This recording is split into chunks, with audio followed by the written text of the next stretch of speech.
السلام علیکم ورحمۃ اللہ وبرکاتہ۔ اعوذ باللہ من الشیطان الرجیم، بسم اللہ الرحمن الرحیم۔ الیوم اکملت لکم دینکم واتممت علیکم نعمتی ورضیت لکم الاسلام دینا۔ جی ناظرین، آج ہم گفتگو سنوائیں گے ڈاکٹر طاہر القادری کی، اور ڈاکٹر طاہر القادری نے چیلنج کیا ہے انجینئر محمد علی مرزا صاحب کو۔ ناظرین یہاں پہ میں یہ بھی بتاتا چلوں، آپ کو پتہ ہے بریلوی مکتب فکر کے اندر جتنے بھی مولوی حضرات ہیں وہ عوام الناس کو قصے کہانیاں سٹوریاں سناتے ہیں کہ ہمارے بابے اڑ گئے، ہمارے بابے چارپیاں لے کے بھی بھاگتے ہیں، ہمارے بابے جو ہواؤں میں اڑتے ہیں اور لوگوں کی گھروں کی طرف نظریں دلاتے ہیں، استغفر اللہ معاذ اللہ، لوگوں کی عزتوں کی طرف دیکھتے ہیں۔ یعنی ان کے نزدیک سب کچھ ایسے ہی ہے، یعنی ان کے پھر بابے نہیں ہوئے، وہ جہاز ہی ہیں، استغفر اللہ معاذ اللہ۔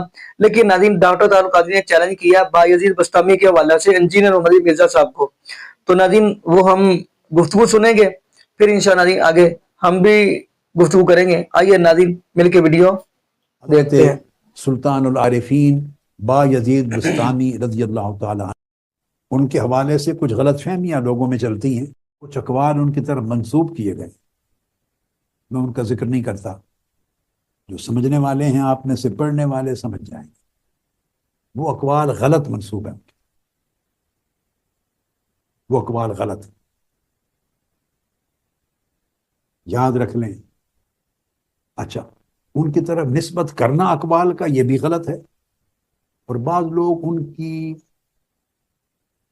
جسٹیفیکیشن دیتے ہیں، تعویل کرتے ہیں، وہ بھی غلط ہے۔ تعویل کرنے کی ضرورت تب ہوتی ہے پہلے اس قول کی سند ثابت ہو کہ واقعی انہوں نے یہ کہا، سند سے یہ قول ہی ثابت نہیں ہے تو تعویل کر کے ایسے کیوں سبجیکٹ کو مغالطے میں مبتلا کیا۔ اس کو شتحیات کہنا درست نہیں۔ ان کا ولایت اور معرفت میں مقام و مرتبہ اتنا بلند تھا، شتحیات چھوٹے درجے کے لوگوں کی ہوتی، جن پر حالت جذب کا غلبہ ہوتا ہے اور کبھی کبھی وہ ہوش سے باہر چلے جاتے ہیں۔ یہ بہت ابتدائی احوال ہوتے ہیں۔ بلند پایا عارف ولی اللہ، جو عارفوں کا بھی سلطان اور امام ہو، وہ اس سے کہیں دور، شتحیات ان کی گرد میں بھی پیچھے رہ جاتی، ان کا مقام اونچا ہوتا۔ اور میں نے ان کی کل کتب دیکھی، آپ دیکھیے،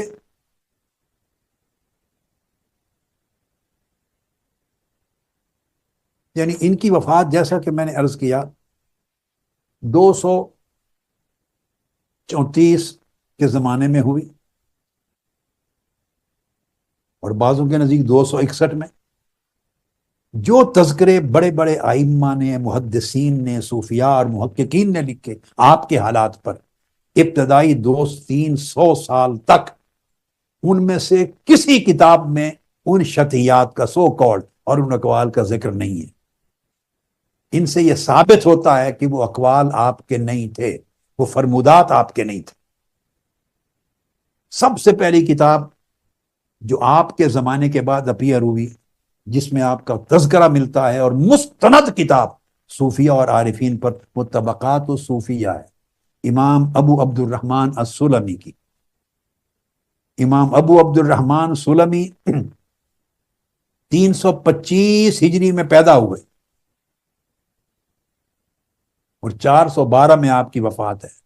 گویا ان کی پیدائش حضرت بایزید بستامی رضی اللہ تعالیٰ عنہ کے وصال کے کوئی تقریباً 75 سال کے بعد ہے، ان کے زمانے کے بالکل قریب ترین۔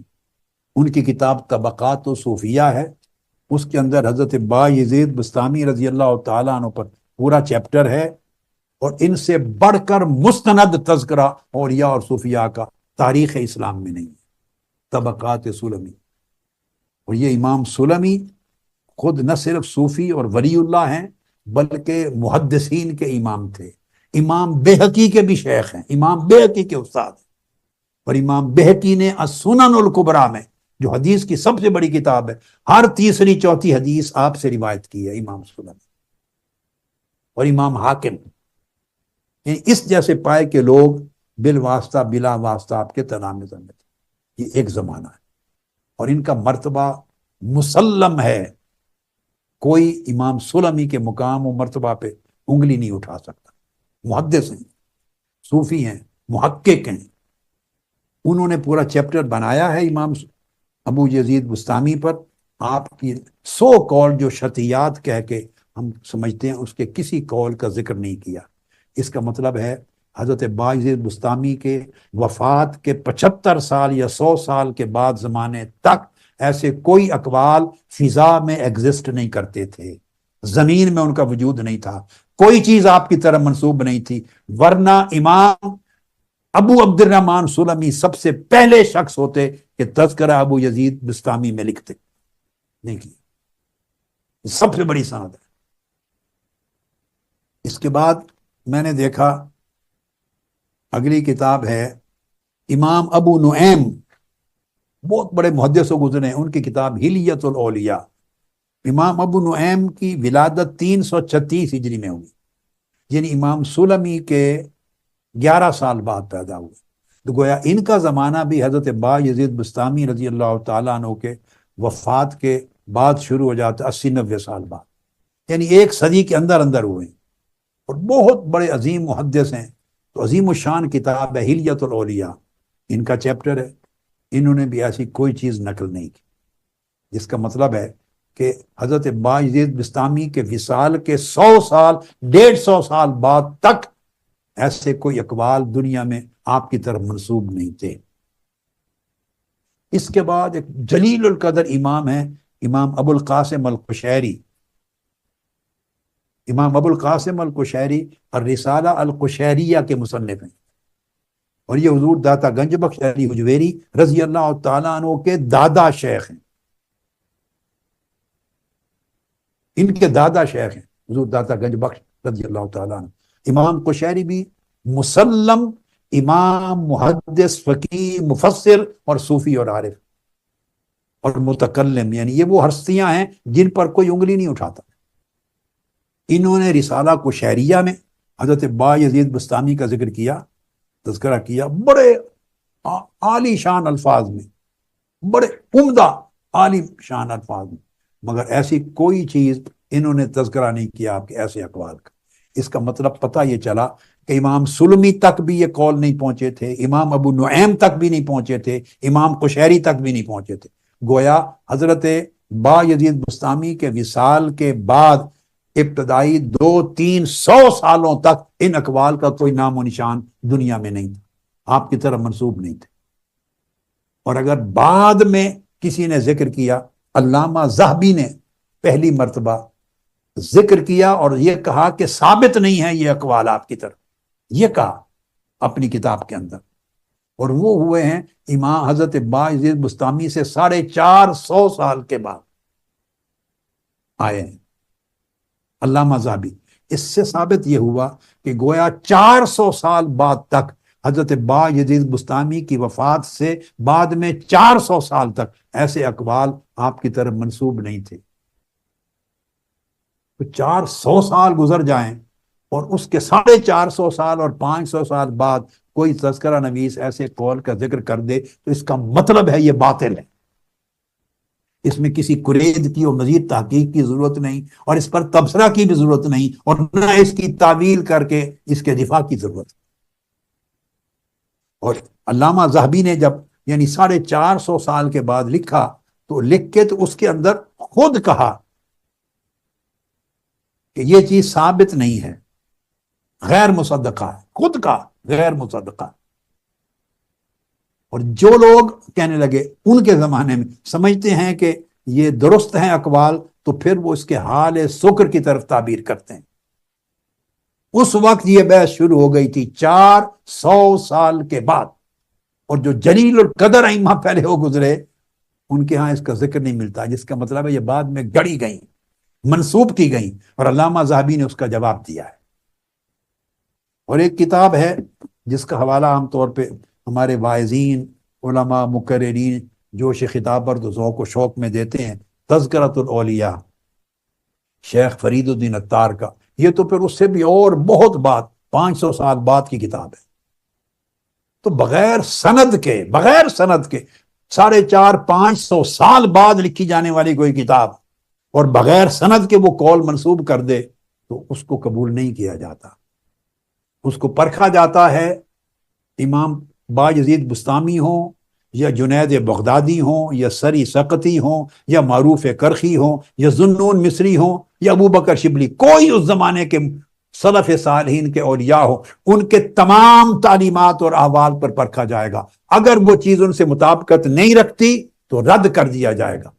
سمجھیں ایسی چیزیں جو بعد میں لکھی گئیں، جیسے تذکرۃ الاولیاء میں اگر آیا تو میں نے تذکرۃ الاولیاء شیخ فرید الدین اتار کی 1971-72 میں پڑھی تھی، 1972 میں یہ کتاب پڑھی تھی۔ مجھے ضرورت تھی ایک تھیسس کے لیے، ریسرچ کے لیے، تو میں نے 1972 میں یہ کتاب بھی میرے سامنے پڑھی۔ یہ 627 میں ان کی وفات ہے، شیخ فرید الدین اتار کی، یعنی ان کا زمانہ حضرت بایزید بستامی رضی اللہ تعالیٰ عنہ سے 400 سال بعد کا ہے۔ تو یعنی اس کا مطلب ہے 300 سال کے بعد یہ چیزیں کسی نے گھڑی ہیں، منسوب کی ہیں ان کی طرف جو کتابوں میں آئی، لہذا ایسی چیزوں کو رد کر دیا جائے۔ تو میں نے تذکرۃ الاولیاء 1971-72 میں پڑھی، تو اس کا امام حسن بصری کا ایک باب پڑھا، وہ پہلا باب پڑھ کے یہ کتاب میں نے رکھ دی تھی کہ یہ کتاب غیر مصدقہ ہے، غیر مستند ہے، غیر معتبر ہے، یہ شیخ فرید الدین اتار کی نہیں، غلط طور پہ منسوب کی گئی ہے۔ میں نے 1971-72 میں پڑھ کے میں نے اپنے والد گرامی حضور فرید ملت سے کہا یہ کیا لکھا ہوا ہے اس کتاب میں؟ انہیں فرمایا، پوچھا کیا لکھا ہے بیٹے؟ میں نے کہا امام حسن بصری تابعی ہیں، انہوں نے ان کے حالات زندگی میں انہیں حضور علیہ السلام کے زمانے میں ایک بچپن دکھا دیا ہے، بچپن میں آقا علیہ السلام کے زمانے میں بچپن دکھا دیا، اور آقا علیہ السلام سے ملاقات دکھا دی ہے بچپن میں، اور آقا علیہ السلام کی بالمشافہ ملاقات اور دعا لکھ دی ہے، جبکہ امام حسن بصری کی ولادت ہی سیدنا فاروق اعظم کے دور خلافت کے آخری 2 سال ختم ہونے سے 2 سال قبل، وہ 21 ہجری کے قریب ہوئی۔ ان کی تو پیدائش آقا علیہ السلام کے وصال کے 20-21 سال بعد ہوئی ہے، ولادت۔ انہوں نے حضور علیہ السلام کی حیات طیبہ میں ان کا بچپن دکھا دیا۔ تو حضور فرید ملت میرے والد گرامی رحمۃ اللہ نے فرمایا بیٹے یہ کتاب منسوب ہے، جھوٹی ان کی کتاب ہی نہیں ہے، ثابت نہیں، غیر مستند چیزیں منقول ہو جاتی۔ شیخ سعدی شیرازی کی طرف ایک ترجمہ قرآن منقول ہے، پاکستان میں چھپتا ہے، انڈیا میں چھپتا ہے، فارسی میں یہ ترجمہ حضرت شیخ سعدی شیرازی کا، یہ ان کا ترجمہ ہے نہیں، ثابت ہی نہیں ہے، خدا جانے کب لکھا گیا، کسی نے لکھا ان کے نام منسوب کر دیے۔ تو اقوال حضور علیہ السلام کی حدیث میں موضوع چیزیں درج کر دی جاتی تھی، احادیث نبوی میں، یہ تو اولیاء کا تذکرہ ہے، وہ تو معمولی اس سے چھوٹی چیز ہے۔ تو ایسے لوگ بھی تو ہوئے نا جنہوں نے جرت کی حدیث نبوی میں گھڑ کر چیزیں داخل کر دی اور کہا یہ حضور کی حدیث، تو محدثین کو جرح و تعدیل کے ذریعے کلیریفائی کرنا پڑا۔ تو اولیاء کے تذکرے میں بھی من گھڑت چیزیں منسوب ہو گئی، کتابوں کی کتابیں منسوب ہو گئی ان کی طرف، غلط۔ اب لکھنے والے نے کچھ لکھا تھا، بعد میں کچھ لوگوں نے دین میں فتنہ پیدا کرنے کے لیے یا تعلیمات کو مسخ کرنے کے لیے، گمراہی پھیلانے کے لیے اور چیزیں ایڈ کر دی، نئی کتاب منسوب کر دی، نئی چیزیں رد و بدل کر دی، تو رد و بدل کر کے وہ پھیل گئی، تو جنہوں نے لکھی تھی کتاب وہ گھر میں پڑی رہ گئی۔ آپ یوں سمجھیں جب آپ کے پاس ایسی کوئی کتاب کا حوالہ آئے تو دیکھیں کہ پاکستان کے یہ جو ابھی انتخابات ہوئے ہیں فروری میں، 8-9 فروری کے، اس کی زبان میں بات سمجھاتا ہوں بڑی آسانی سے۔ کوئی ایسی کتاب آپ کے ہاتھ آئے تو دیکھیں یہ کتاب فارم 45 کی ہے یا فارم 47 کی ہے۔ یہ کتاب جو ہے فارم 45 کے کاغذوں سے چھپی ہوئی ہے یا فارم 47 کے کاغذوں پہ چھپی ہوئی۔ اب آپ دیکھیں نا پوری اسمبلی حکومت فارم 47 کے ساتھ بن گئی ہے نا، تو کوئی چل رہا ہے، بس چلتا، اس طرح کتابیں بھی چلتی ہیں۔ فارم 45 مصنف کے گھر میں رہ گئے، فارم 45 کی کتابیں چل پڑی۔ سند دیکھنی چاہیے، سند، اور سن دیکھیں، سن، یہ کتاب وہ شخص ہستی کب تھی، کتاب لکھی کب گئی، درمیان کے گیپ کی کوئی سند ہے، پتہ چلے کہ 8 فروری کی ہے یا 9 فروری کی ہے، یہ جانچنا چاہیے۔ 8 فروری کا رزلٹ اور ہوتا ہے، 9 فروری کا اور ہوتا ہے۔ تو کتابوں میں بھی 8 اور 9 فروری ہے، کتابوں میں بھی فارم 45-47 ہے، حدیثوں میں جعل سازی کی، محدثین نے دفاع کر دیا حدیث نبوی کا، مگر تذکروں کی کتابوں میں کوئی جرح و تعدیل کا علم نہیں تھا، وہ کسی نے نہیں کیا۔ وہ کتابیں پڑھ کر عالم کا کام ہے، وہ مزاج شناس ہوتا ہے اس ولی کا، اس مصنف کا، اس امام کا، وہ پہچان جاتا ایک صفحہ پڑھ کے کہ یہ کتاب ان کی ہے یا نہیں، ایک صفحہ پڑھ کے۔ حضور خواجہ اجمیر غریب نواز خواجہ معین الدین چشتی اجمیری رضی اللہ تعالیٰ عنہ، اور اس طرح اس زمانے کے اور کئی اولیاء کی طرح منسوب رسائل ہیں، کتب ہیں، کئی چیزیں منسوب ہیں، آپ ان کو پڑھیں، میرے پاس بیٹھ کے پڑھیں، خود اٹھا کے دیکھ لیں، ایک صفحہ پڑھ کے آگے جانے کی ضرورت نہیں، وہ صفحہ کی عبارت بتا دے گی کہ یہ ان کے زمانے کی عبارت ہی نہیں ہے، یہ ان کے دور کا کلام ہی نہیں ہے، یہ اس زمانے کا تصوف ہی نہیں ہے، یہ اس وقت کا بیان ہی نہیں ہے۔ یہ کئی سو سال بعد انڈیا کا جو تصور ہے اس کے اندر گھڑے ہوئے تصورات پہ مبنی کسی شخص نے لکھے ہیں رسائل یا کتابیں، اور ان بزرگوں کے نام منسوب کر لیے، اس میں غلط بھی، سچ بھی، جھوٹ، صحیح درست سب آ جاتا ہے۔ لہٰذا یہ علماء کا کام ہے تفریق کریں، کیونکہ ان کتابوں میں جرح و تعدیل کا علم نہیں ہے، پھر یہ چیزیں بغیر سند کے ہوتی ہیں، تو اس کا انحصار ہے سند چونکہ نہیں ہے، لہذا مستند عالم محدث چاہیے، جس کی کتاب ہو تو اس پر اعتماد کریں۔ اگر مستند محدث اور محقق نہیں ہے تو عام آدمی ہے تو پھر وہ کتابیں اس پر بحث و تمیز نہیں کرنی چاہیے۔ یہ عالی قدر ہستیاں ہماری بدگمانی کے تصور سے بہت بلند ہیں، انہی کے ذریعے دین کا فیض ہم تک پہنچا ہے، ان کے ذریعے روحانیت کی خیرات پہنچی ہے، ان کے ذریعے لوگوں کے اعمال و احوال سنورے ہیں، لہٰذا جب ان کا معاملہ آئے تو بڑی احتیاط سے کام لینا۔ جی ناظرین، آپ نے یہ ویڈیو ملاحظہ فرمائی، ناظرین جو بھی آپ نے ڈاکٹر تعلق قادری کی زبانی آپ نے سن لیا، لیکن ناظرین بڑے ہی دکھ کے ساتھ یہ بات کر رہا ہوں، ناظرین اپنی ایمانداری سے بتائیے گا کہ دین اسلام تو مکمل ہو گیا، قرآن کہہ رہا ہے نا الیوم اکملت لکم دینکم واتممت علیکم نعمتی ورضیت لکم الاسلام دینا۔ اللہ رب العالمین فرماتے ہیں میرے محبوب علیہ الصلوۃ والسلام جی، ہم نے آپ کے اوپر دین اسلام کو مکمل کر دیا اور اپنی نعمتوں کا بھی اتمام کر دیا، اور اگر پسند کیا آپ کے لیے تو دین اسلام کو پسند کیا۔ ناظرین اب دین اسلام تو مکمل ہو گیا، نہ ہی اب اضافہ کیا جائے نہ ہی اب کمی کی جائے۔ ناظرین یہ جو قصے کہانیاں سٹوریاں سناتے ہیں، اپنی ایمانداری سے بتائیے اس کا شریعت کے ساتھ کوئی تعلق ہے کیا؟ اس کا دین کے ساتھ کوئی تعلق ہے؟ لیکن یہ لوگ عوام الناس کو گمراہ اس لیے کر رہے ہیں کہیں ان کے ٹکر پانی نہ جاتا رہے، یہ پیٹ لگا ہوا ہے نا اس لیے کر رہے ہیں۔ لیکن ناظرین یہاں پہ میں یہ بھی بتاتا چلوں، ٹھیک ہے اس بندے نے جو بایزید بستامی کے بارے میں آپ کو پتہ ہے، انجینئر کی آپ نے ویڈیو بھی سنی ہوگی، جو بھی آپ کو پتہ ہے، اگر آپ یعنی عامر رضا خان بریلوی کی فتاوی رضویہ کا مطالعہ کریں، آپ کو پتہ ہے انہوں نے بھی یعنی ایسے قصے کہانیاں سٹوریاں لکھی ہیں، بلکہ انہوں نے اللہ میری توبہ استغفر اللہ چشتی رسول اللہ کا بھی دفاع کیا عامر رضا خان بریلوی نے۔ میں ناظرین یہ باتیں اس لیے سنا رہا ہوں کہ یہ لوگ ابھی تک اپنے بزرگوں کی طرف لگے ہوئے ہیں، جب ہمارے پاس رب العالمین کا قرآن ہے، محبوب علیہ الصلوۃ والسلام کا فرمان ہے، پھر بھی بابے قصے کہانیاں سٹوریاں ہمارے امام نے یہ کر دیا، ہمارے بزرگ نے یہ کر دیا، ہمارے بابے نے یہ کر دیا، اس طرف لگے ہوئے ہیں۔ ناظرین میں یہ اس لیے باتیں کر رہا ہوں کہ یہ عوام الناس کو کب رب العالمین کا قرآن سنائیں گے، کب یہ محبوب علیہ الصلوۃ والسلام کا فرمان سنائیں گے؟ یہ تو اللہ کا بڑا کرم ہے، اللہ کا بڑا احسان ہے کہ کافی لوگ اب الحمدللہ عقیدہ توحید پر آ گئے ہیں، یہ بہت بڑی بات ہے، کافی لوگوں کو اب سمجھ آ گئی ہے۔ باقی ناظرین یہاں پہ ہم دعا کرتے ہیں اللہ پاک ہمیں عقیدہ توحید نصیب فرمائے، اور اللہ پاک ہمیں محبوب علیہ الصلوۃ والسلام کی شریعت کے مطابق زندگی گزارنے کی سیکھ دے، اور اللہ پاک ہمیں 5 وقت کا پکا سچا نمازی بنائے، اور جتنے بھی بے اولاد جوڑے ہیں اللہ پاک سب کو نیک نورینہ صحت تندرستی والی، ایمان والی، لمبی زندگی والی اولاد عطا فرما دے۔ جزاکم اللہ خیرہ، احسن جزا۔ السلام علیکم ورحمۃ اللہ وبرکاتہ۔